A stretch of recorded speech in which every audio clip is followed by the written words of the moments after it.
Bonjour à tous, Georgia Poliquin pour Switch News TV France. Je suis en Angleterre, vous savez, dans les locaux de UK Columns, qui est le journal, la web TV indépendante la plus regardée en Angleterre et aussi avec un gros réseau dans les autres pays européens. Donc j'ai une annonce à faire importante qui va être censurée dans la minute. Donc s'il vous plaît, scannez vite et enregistrez-la pour la protéger. L'info, elle n'a pas filtré en France, mais c'est sur les réseaux et sur les sites internet des autres pays que le nôtre. Angela Merkel vient de faire une interview au Guardian et qui a été reprise aussi dans d'autres journaux importants, où son titre, vous pouvez le chercher sur le Guardian, mais je vais vous dire ce que c'est en français. Angela Merkel says the post-war world order is over and calls for Europe to stand up to China, Russia and the US. Ça, c'est le titre qui a été repris par le journal Business Insider, et ça reprend aussi ce que dit le Guardian. Je traduis. Angela Merkel dit que la période post-Deuxième Guerre mondiale est terminée et appelle à l'Europe à faire face à la Chine, à la Russie et aux États-Unis. Ça veut dire qu'elle positionne l'Europe comme on va dire en opposition à la Chine, à la Russie et aux États-Unis, et que ils ne sont plus considérés comme nos alliés, pour certains, comme après la Seconde Guerre mondiale. Et c'est assez normal puisque elle est allemande. Elle est allemande, donc on est censé avoir fait après la fin de la Seconde Guerre mondiale et le fait que l'Allemagne ait perdu, une alliance évidemment contre l'Allemagne. Et elle est en train de dire que ça c'est terminé. Donc les alliés qu'il y avait avant, la France, les États-Unis, et puis évidemment la Russie qui a gagné la guerre par l'autre front contre l'Allemagne, elle dit que c'est fini. C'est l'Allemagne qui parle, hein, là. Donc c'est l'Allemagne qui parle. Ça veut dire, c'est très clair. Elle annonce en fait que ce qui est un petit peu secret en France, mais que Macron sait parfaitement. Macron travaille pour ça aussi avec Merkel. Ils travaillent sur ça, c'est-à-dire sur l'arrivée du quatrième Reich. On croyait s'être débarrassé du Troisième Reich. Est-ce qu'elle annonce là d'une autre manière? Ce ne sera pas la même chose que pendant la Seconde Guerre mondiale, mais c'est l'arrivée du Quatrième Reich. Puisqu'elle dit elle-même dans l'article qu'elle repositionne l'Europe, donc elle se prend pour elle décide pour l'Europe, en fait, de repositionner l'Europe, de casser les alliances qu'il y a eu juste après la Seconde Guerre mondiale et de mettre désormais l'Europe comme une sorte de superpuissance militaire aussi, vous allez comprendre, en face pour se positionner et se mettre en face des États-Unis, de la Russie, de la Chine. Donc c'est extrêmement grave là ce qu'elle est en train de dire, parce que déjà elle se prend pour la présidente de l'Europe, qu'elle n'est pas, et elle fait alliance avec Macron pour ça. Il faut que vous soyez au courant de ça. Donc elle dit bien que c'est fini ce qui s'est passé, l'ère, en fait les 7 décennies après la Seconde Guerre mondiale en fait de paix sont terminées et qu'on passe à autre chose. Elle dit there is no doubt that Europe needs to reposition itself in a changed world. The old certainties of the post-war order no longer apply. Ça veut dire il n'y a aucun doute que l'Europe a besoin de se repositionner dans un monde qui change et que les anciennes certitudes de l'après-guerre, l'après-deuxième guerre mondiale et de l'ordre qui a été mis en place après la seconde mondiale ne s'appliquent plus du tout. Voilà. Et selon le Guardian, elle ajoute que les États-Unis, la Russie et la Chine nous forcent, nous, Europe, encore et encore, à trouver des positions communes. Donc ça veut dire qu'elle n'a pas envie d'avoir des positions communes avec ces trois-là. Elle met en cause la montée du populisme et elle met ça avec le Brexit.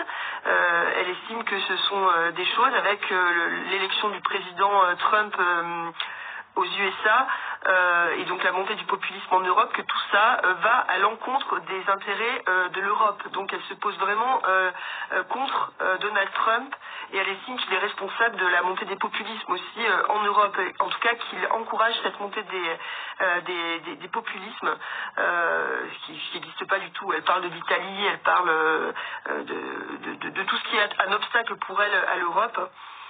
Et qu'il y a besoin d'autre chose maintenant pour justifier l'existence de l'Europe, et que en fait tout doit être changé, et les anciennes alliances cassées,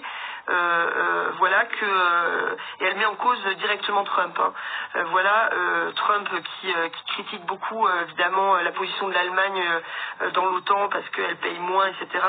Et donc, en fait, ce qui se passe, pour être clair, je vérifie vraiment, elle dit bien que en face de l'influence grandissante géopolitique, du populisme et du pouvoir militaire de la Chine et de la Russie, les nations européennes doivent se mettre ensemble pour défendre les valeurs libérales et les principes de manière vraiment de plus en plus importante. Et donc là, je vous annonce ce qui se passe, ce que tout le monde sait en dehors de la France, parce que il y a vraiment un mur entre la France et le reste de l'Europe et du monde en matière de nouvelles. C'est-à-dire que la France est isolée des nouvelles du reste du monde.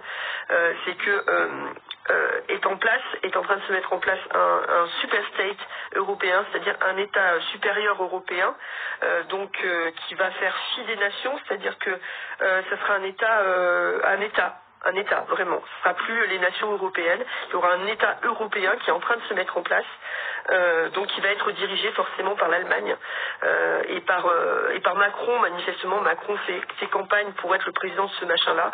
Avec Merkel, ils font une alliance tous les deux. Et c'est pas ce qu'il y a de plus grave. Donc cette alliance et ce super state européen, elle l'annonce, va faire face aux USA avec Trump, à la Chine et à la Russie. Donc c'est pratiquement une déclaration de guerre, non pas façon Deuxième Guerre mondiale, mais en tout cas dans la presse et dans les médias. Elle dit que l'Europe va reprendre son destin en main. Donc elle annonce vraiment la création de cet État européen. Et ce que vous ne savez pas, et ce que je ne savais pas, mais ce que tout le monde sait à part nous, c'est qu'il y a une force de défense européenne qui se met en place, donc une armée européenne indépendante des nations, une armée européenne qui est déjà en place, et cette armée européenne a besoin évidemment de beaucoup d'argent pour se mettre en place. Ça coûte énormément d'argent de créer, puisqu'il va y avoir une Navy européenne, une armée de terre, une armée de l'air, une légion étrangère, et je vous annonce tout de suite que c'est la nôtre. Donc la Légion étrangère française passe sous commandement de l'Union européenne comme nouvel État indépendant. Ça va se produire. J'ai pas les dates exactes, mais c'est dans tout le monde le sait sauf nous, que la Légion étrangère, elle passe sous commandement de l'Union européenne. Voilà, je crois que même que les militaires français ne le savent pas. Ici, tout le monde le sait. Il n'y a pas que dans le journal UK Columns qui le sait, tout le monde le sait. Tout l'argent que Macron nous pique par l'augmentation des taxes, c'est ça. C'est-à-dire qu'il avait besoin d'argent, et c'est pour ça qu'il vend tous les aéroports, c'est pour ça qu'il vend tout. Il a besoin d'argent pour mettre dans ce nouveau super state qui sera un État militarisé et un État policier. Parce que ce qu'on vous dit pas non plus, c'est pas que contre les USA, la Chine et la Russie, c'est également pour mater les peuples européens qui vont pas être d'accord. En gros, c'est ça. Et que, en gros, à Paris et en France, Macron entraîne la nouvelle armée européenne à mater les nations européennes et les peuples européens. C'est ça. C'est pour ça, à mon avis, que vous voyez les espèces de Robocop avec des uniformes complètement neufs et qui n'ont aucun numéro d'identification, avec des super uniformes neufs, des casques neufs qui sont tous sur le même modèle de Robocop et qui parlent pas français. À mon avis, c'est les premiers mecs de l'armée de l'Union européenne. Vous voyez, qui s'entraînent sur nous. voilà, qui s'entraînent sur nous. C'est pour ça qu'ils parlent pas français. Hein. Je pense que tout ça est en train le puzzle est en train de se reconstituer. Voilà, l'argent qui nous pique avec l'augmentation des impôts, c'est pour cette armée-là, et c'est eux qui nous mettent, qui nous matraquent la gueule en ce moment. Voilà, voilà, et je pense même que les policiers et les gendarmes français sont même pas au courant qu'il va y avoir aussi une sécurité publique européenne, et je pense qu'elle va se passer d'eux, hein, clairement. Donc, et que notre légion étrangère, elle est déjà partie, si ce n'est pas déjà le cas. Voilà, elle passe sous commandement de l'Union européenne. Peut-être les militaires le savent, mais nous on le savait pas forcément. Voilà, donc je vais mettre très vite cette vidéo qui va très vite disparaître aussi. Il y a les liens des articles du Guardian et de Business Insider en dessous de la vidéo. Ils sont en anglais, excusez-moi, faites-les traduire par Google Traduction, mais tout est, il y a des tweets qui existent. Hein. Il n'y a que la France qui n'est pas au courant de tout ça. Et c'est pour ça que Macron a dit qu'il se fichait des élections européennes. C'est parce que lui, il sait déjà quel est le plan de Merkel, puisqu'ils l'ont fait tous les deux. Et il y a le traité d'Aix-la-Chapelle, c'est évidemment la base de la coopération entre l'Allemagne et la France pour cette fameuse défense, hein, et cette fameuse union de défense européenne qui en réalité va être l'armée, la force armée et militaire et aussi de sécurité publique pour l'intérieur de l'Europe, le bras armé de cette de ce nouveau super État européen qui sera en fait le quatrième Reich. On a bien compris. Ça sera Merkel et Macron qui vont diriger tout ça. Donc je vous invite à partager un maximum et à scanner cette vidéo. Voilà. Et ça vient d'Angleterre, c'est des nouvelles d'ici et elles sont sourcées. Hein. J'ai pas trop le temps de vous, mais je vous préviens. Voilà, je vous préviens parce que je peux pas trop attendre.